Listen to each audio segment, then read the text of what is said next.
minha galerinha do YouTube, beleza? Seja bem-vindo a mais um vídeo em nosso canal. Galera, no vídeo de hoje tá aqui a nossa caixa prometida, forradinha aí, bonitinha, tá?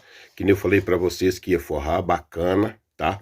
É um MDF de madeira, um MDF de 10 milímetros. Nós estamos com vamos estar instalando nela aqui os dois alto-falantes da Urion Áudio, 4 ohms, 55 watts, beleza?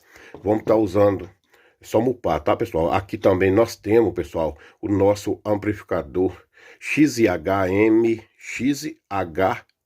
314, dois canais de 45 watts.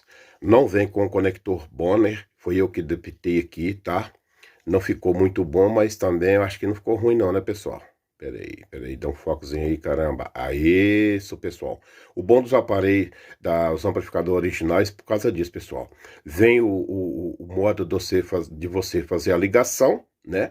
Tá utilizando e vem por cima. Mas por cima eu coloquei o conector Bonner, então tampou. Nem tampar, por baixo tem. Tá? Por baixo tem, especificação toda, para você não ligar errado. Então, lembrando que os dois da direita, os da direita, positivo e negativo é alto-falante, da esquerda também positivo e alto-falante, os dois do meio, a parte da alimentação, VCC, o positivo da alimentação, GND, o negativo da alimentação, e os outros que tem um X e um menos é parte de alto-falante, positivo e negativo do alto-falante, beleza? Nós temos também aqui o nosso conector P4 fêmea aqui, tá, beleza? Aonde vai ser interligado junto com o PEC aqui, para quando você colocar a sua fonte de alimentação aí de 12,8 volts, tá, pessoal? Para o PEC de bateria é bom, é uma fonte de 12,8 volts e 1,5 amperes.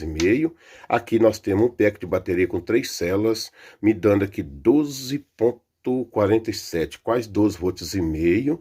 Nós temos um BMS aqui para balancear nossas células, para quando você pôr para carregar, não deixa queimar, essas coisinhas aí, beleza? E aqui, pessoal, tá os nossos 4 pezinhos de silicone, que a gente vai estar utilizando, que é os pezinhos por baixo aqui da nossa caixa, tá? Por baixo da caixa aqui. Não ficou 100%, pessoal, mas eu acho que acho que ficou bonito. Deixa aí nos comentários, tá? Aqui nós vamos estar utilizando essa alcinha aqui por cima aqui. Acho que vai ficar bastante prático, né? Então vai ser isso aí. Mas se você não for inscrito, se inscreva, deixe seu like, compartilhe e ative o sininho de notificações com as palavras todas, para quando a gente postar novos vídeos, cair diretamente para vocês, beleza? Acompanhe aí, pessoal, a forma que a gente vai fazer as instalações. E depois que a gente instalar tudo certinho, a gente vai fazer uma limpeza toda geral na caixa para ficar bonitona aí, beleza? Então acompanhe o vídeo só para vocês ver a forma que vai ficar o nosso projetinho aí, beleza?